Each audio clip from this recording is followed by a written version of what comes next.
நான் எப்பொழுதெல்லாம் கூப்பிடுகிறேனோ அப்பொழுதெல்லாம் அவருடைய செவிகள் திறந்தவைகளாய் இருக்கிறது.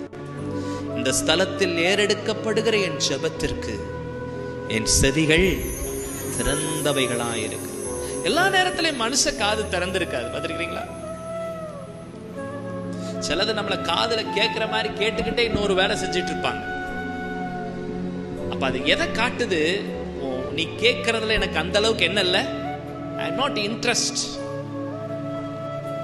என்னமோ சொல்லு, நீ சொல்லு சொல்லு. ஆனா என் தேவன் அப்படி அல்ல. அவர் உட்கார்ந்து என் வேண்டுதல்களை எல்லாம் காது கொடுத்து கேட்கிறவராயிருக்கிறார். அவர் உனது வேண்டுதல்களை எல்லாம், ஆல் யுவர் பிரேயர் ரிக்வெஸ்ட், என்னெல்லாம் ஜெபம் பண்ணீங்களோ ஒண்ணு விடாம கர்த்தர் கவுண்ட் பண்ணி எல்லாத்துக்கும் பதில் கொடுக்கிறவரா.